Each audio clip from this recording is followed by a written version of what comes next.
What if I told you that one of the most powerful things controlling modern life is not a king, not a government, and not a giant machine, but a small glowing screen we carry everywhere? Every morning, millions of people wake up and reach for their smartphones before they even look outside the window. Every night, they stare at that same screen until their eyes are tired, their minds are restless, and the real world slowly fades into the background. The smartphone was created to connect us and make life easier. But when we use it too much, and when we stop joining real activities outside, this useful tool can quietly become a trap. At first, it seems harmless. A smartphone helps us call family, send messages, take photos, find directions, watch videos, learn new things, and stay updated with the world. The problem is not the phone itself. The problem begins when we stop using it as a tool and start letting it control our attention, our habits, and our emotions. Think about a normal day. You pick up your phone just to check the time. Then a notification appears. One message leads to one short video, that video leads to another, and soon a funny clip becomes a news story, then a comment section. You plan to spend only 2 minutes, but 30 minutes disappear. Sometimes an entire hour disappears, and after all that scrolling, you may not even remember what you saw. This is one of the hidden dangers of smartphone overuse. It does not steal our time in one big dramatic moment. It steals it quietly, in small pieces. 5 minutes in the morning, 10 minutes during lunch, 15 minutes before bed. These moments look small, but together they become hours, then days, then a huge part of life spent looking at a screen instead of experiencing the real world. The human brain was not designed to jump between hundreds of tiny pieces of information every few seconds. It was designed to observe, think, feel, remember, and connect. But smartphones train the brain to expect constant stimulation, a new sound, image, message, video, and reward. Over time, normal life can begin to feel too slow. Reading a book may feel boring, studying may feel difficult. Even a real conversation can feel too long because the brain has become used to fast rewards. That is why many people struggle with focus today. They sit down to study, but after a few minutes, their hand reaches for the phone. They try to work, but one notification breaks their concentration.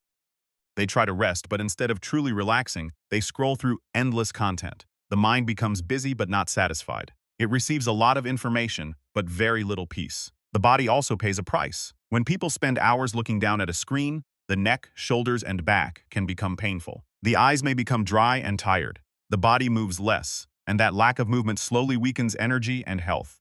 Many people no longer walk, play sports, or spend enough time under the sun. Instead, they sit indoors, scrolling and waiting for the next interesting thing to appear.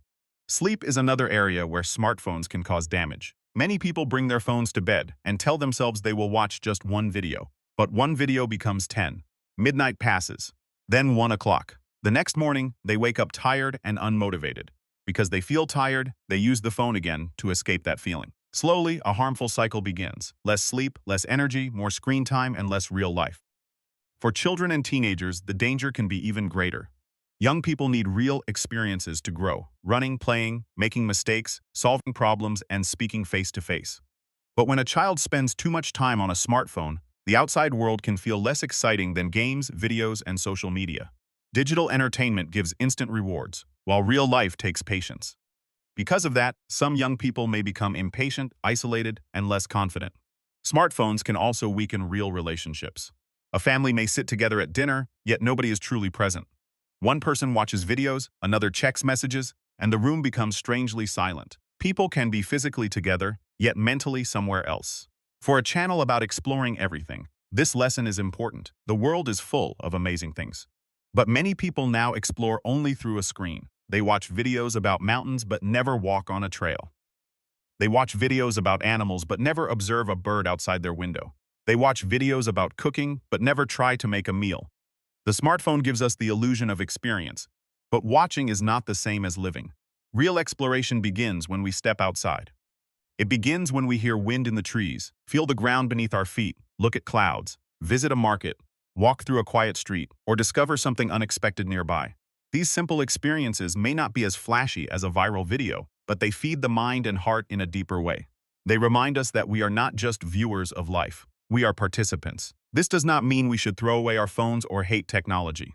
Smartphones are useful, and for many people, they are necessary for work, study, communication, and safety. The goal is not to remove smartphones from life. The goal is to put them back in their proper place. A smartphone should be a tool in our hand, not a master of our mind. The first step is awareness. Ask yourself honestly, how many times a day do I pick up my phone without a real reason? How often do I use it because I am bored, lonely, stressed, or avoiding something? How often do I sit beside someone I love while giving more attention to a screen than to that person? These questions may feel uncomfortable, but once we notice the habit, we can begin to change it. One simple change is to create phone-free moments. No phone during meals. No phone for the first 30 minutes after waking up. No phone during a walk. No phone 1 hour before sleeping. At first, this may feel strange. The hand may automatically search for the device. The mind may feel restless. But that discomfort is a sign that the brain is learning how to be free again. Slowly, conversations become deeper, sleep improves, the body feels more alive, and small moments become meaningful again. The smartphone is like a window. Through it, we can see many things. But no one should spend an entire life looking through a window while forgetting to open the door. Outside that door, there is a real world waiting. Real faces, real weather, real roads, real laughter, real challenges, real discoveries, and real memories. So the next time you pick up your phone, pause for 1 second and ask yourself, am I using this device to improve my life, or am I letting it replace my life? The smartphone can show us the world, but it cannot live the world for us. It can record a sunset, but it cannot feel the wind on our face. Sometimes the greatest discovery does not begin by touching a screen. It begins when we put the phone down, step outside, and realize that life has been waiting for us all along.